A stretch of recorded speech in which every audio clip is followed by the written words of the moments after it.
ሰላም ጤና ይስጥልን ውድ ቻናላችን ቤተሰቦች፣ ዛሬ በአዲስ እና ሰበር መረጃ ወደ እናንተ መተናል። ለዚህ ቻናል አዲስ ከሆናችሁ ቻናላችንን ሰብስክራይብ በማድረግ የደወል ምልክቷን በመጫን ቤተሰብ እንድትሆኑ ስል በታላቅ አክብሮት ጠይቃችኋለሁ። መንገደኛው ሚዲያ 2ን ሰብስክራይብ በማድረግ የደወል ምልክቷን በመጫን ቤተሰብ እንድትሆኑ ስል በታላቅ አክብሮት ጠይቃችኋለሁ። ዛሬ እጅግ ሰበርና አዲስ መረጃ ይዘን ወደ እናንተ መተናል። ለወዳጅ ዘመዶቻችሁ ቪዲዮን ሼር በማድረግ አጋርነታችሁን እንድታሳዩ ስል በታላቅ አክብሮት ጠይቃችኋለሁ። ዛሬ ወደ አስኩላችሁ አዲስ እና ሰበር መረጃ አልፋለሁ። እስከ ፍጻሜው አብራችሁኝ ቆዩ። ብዙዎቹ በውበቷ ተማርከዋል።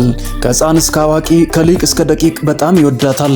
ኢቢኤስ ቴሌቪዥን የሚከፈተው እሷን ለማየትና በእሷ ዘንድ ያሉ ሰዎችን ብቻ ሳይሆን ፕሮግራሙን የምታደምቋን ያችን ውብና ቆንጆ እንስት ለማየት እንደሆነ በብዙ ዘንድ ይታመናል።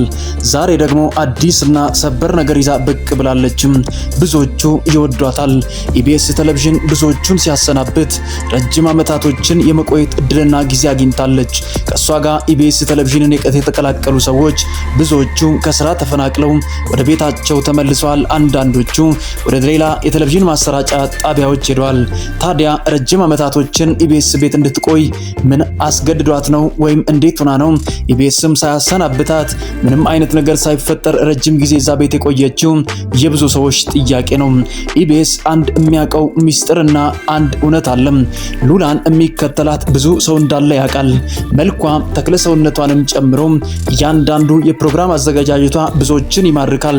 ብዙ ወጣቶች ይወዷታል፣ ይከተሏትም። ዩቲዩብ ሰርቹ በሷ ይጨናነቃል። ኢቢኤስ ቴሌቪዥን ተብሎ ሰርች ሲደረግ መምጣት እንኳን ባይችል ሉላ ብሎ ጽፎ ኢቢኤስን ማግኘት አይከብድም ተብሎ ይታመናል። ከዛ የተነሳ ነው ኢቢኤስ ቴሌቪዥን ብዙዎችን ሲያሰናብት ለሷ እድልና ጊዜ በመስጠት የቆየው። የብዙ ሰዎች ሐሳብ እንደዚህ ነው። ልጅቷ እጅግ መልከ መልካም፣ ጸባይ ሰናይ፣ ቆንጆ፣ በብዙ ወጣቶችና ወንዶች ዘንድ የምትወደድ እንስት እንደሆነች ይታመናል። ታዲያ እያንዳንዱ ሰው እሷን ለማየት ቴሌቪዥኑን ከከፈተ በኋላ ትኩረት አድርጎ የሚመለከተው የቲቪውን ፕሮግራም ብቻ ሳይሆን የእሷን ተክለ ሰውነት፣ ቁመና፣ እያንዳንዱ መልኳን ለማየት ጓግቶ ይከተላታል ተብሎ ይታመናል። መቅደስ ደበሳይ ተሰናብታለች። ሌሎቹም ብዙዎቹ ተሰናብተዋል።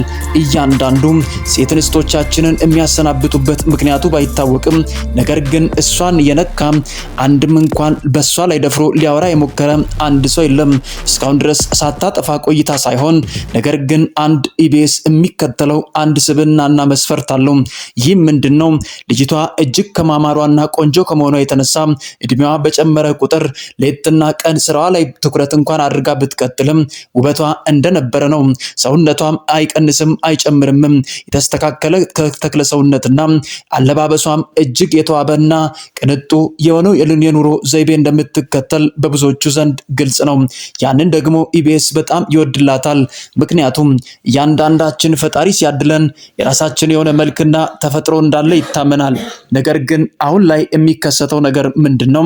ሉላን ያየ ሰው ኢቢኤስን እጅግ እንደሚወድና እንደሚከታተል ግልጽ ነው።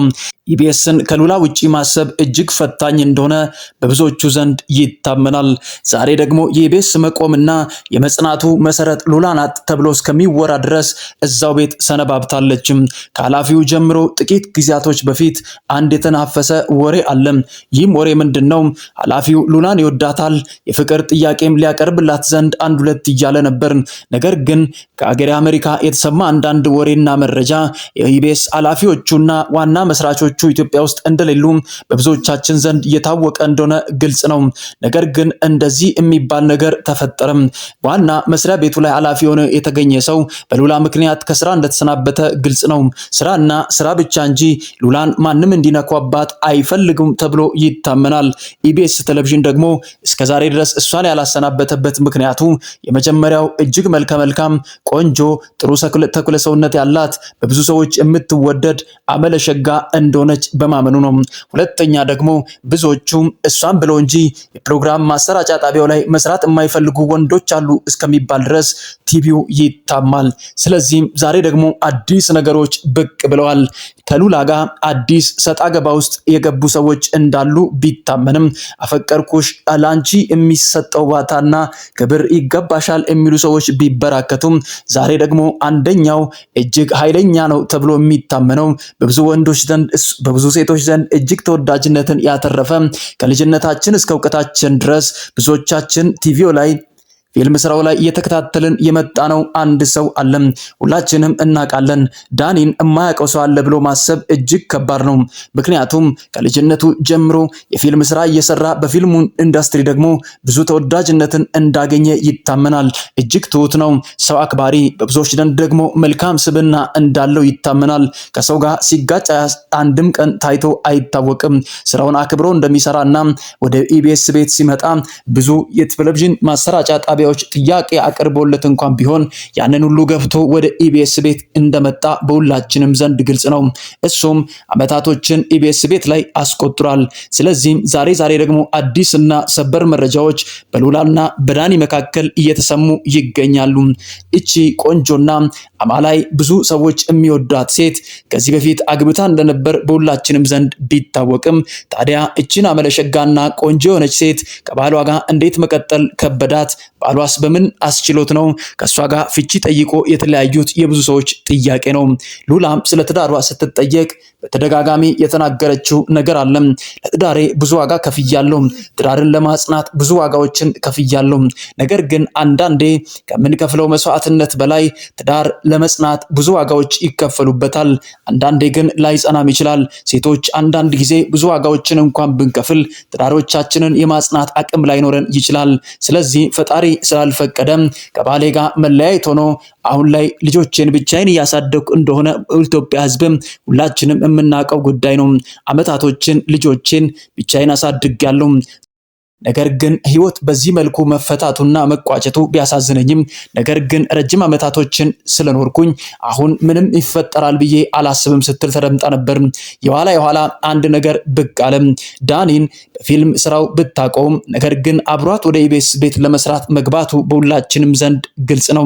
የኋላ ዳኒ እንደዚህ ሲል ተደመጠ። ሉላን እጅግ እንደሚወዳትና ሁለቱ ፕሮግራም አዘጋጅ ሆኖ ሲቀርቡ አንድ ላይ የተጋቡና በትዳር ተጣምሮ የሚኖሩ ሰዎች እንጂ የፕሮግራም አዘጋጆች እንደሆኑ አያስታውቁም። ሁለቱም እጅግ በጣም እንደሚዋደዱ በየጊዜው ሚዲያው ላይ ዜናዎች ቢንቀሳቀሱም አንዳንዶቹ ነገሩን አግበስብሶ ለማለፍ ሞክረው ነበር። ነገር ግን በስተመጨረሻም ሉላ እንደዚህ ዳኒ እጅግ መልካም ትሁት ጨዋ እንደሆነ አውቃለሁ። ብዙ ስራዎችን አብረን ለመስራት ሞክረናል። ከዛ በላይ ግን በተደጋጋሚ ደካማ ጎኔንና ክፍተቴን አይቶ ልጆቼን ለመጠየቅ በተደጋጋሚ ይመጣ ነበር። በዚያ መካከል ደግሞ ልጆቼ እጅግ ይወዱታል፣ ይፈልጉታልም። በተደጋጋሚ ደግሞ እየመጣ ይመክራቸዋል። አንዳንዴ እንኳን አለፍ ብሎ ጊዜ ሲያገኝ መጥቶ ልጆቼንም ያስጠናል። ከኔ በላይ በጣም ይወዱታል። እሱን ሲያጡ እጅግ ይከፋሉ። ከዛ የተነሳ አንዳንድ ነገሮችን ለማሰብ ሞክሬ ቢሆንም አንዳንዴ እናት ስትሆኑ ያ ነገር ይገባቸዋል። ልጆቻችሁ ደስታ የምትኖሩበት ሁኔታ ይፈጠራልም ስትል ተደመጠችም። ዳኒም በበኩሉ ሰሞኑን አንድ ፍንጭ ሰጥቶ ነበር። ሰሞኑን ልንበረከክ ነው፣ አንድ ልቤን ያሸነፈ ሰው አለ። የመጀመሪያ ትዳሬ እንግዲህ እንደፈረሰና ስዊድን ሀገር ከሷ ጋር ለመኖር ባለመስማማት እንደተመለስኩኝ ታውቃላችሁ። ነገር ግን አሁን ደግሞ ብቻዬን መኖር ስለከበደኝ ወደ ትዳር ዓለም መጠጋት አለብኝ ሲል ተደምጦ ነበር። በስተመጨረሻም ሉላና ዳኒ አሁን አብሮ መኖር እንደጀመሩና የኢትዮጵያ ሕዝብ ነገሮችን በድብቅ እየጨረሱ እንደሆነ ታውቋል። በስተመጨረሻም ዳኒና ሉላ አብሮ ለመኖር እንደወሰኑና በቅርብ ጊዜያቶች ጀምሮ ደግሞ ወደ ቤቷ በተደጋጋሚ እየመጣ ልጆቹን እያሳደገና እያጽናናት ከጎኗ አብሮ እንዳለ እየወጡ ያሉ መረጃዎች ያሳያሉ። ሁለቱም አሁን አብረው ልጆቻቸውን ማሳደግን ተያይዘዋል። ነገሩን ለኢትዮጵያ ሕዝብ ደግሞ በግልጽ ታገቢኛለሽ ወይ ጥያቄ ተዘጋጅቶ ቪዲዮ ለመለቀቅ ኤዲቲንግ ላይ እንደሚገኝ ተነግሯል። እናንተ ሐሳብ አስተያየታችሁን ኮሜንት ላይ ጻፉ። አብሮ መኖራቸውን እንዴት ታያላችሁ? ኮሜንት ላይ አስፍሩልን። በቀጣይ አዲስ እና ሰበር መረጃ እስከምንገናኝ ድረስ ለዚህ ቻናል አዲስ ከሆናችሁ ቻናላችንን ሰብስክራይብ በማድረግ የደወል ምልክቷን በመጫን ቤተሰብ እንድትሆኑ ስል በታላቅ አክብሮት ጠይቃችኋለሁ። በቀጣይ ቪዲዮ እስከምንገናኝ ድረስ ቸር ቆዩ፣ ቸር ሰንብቱ እላለሁ።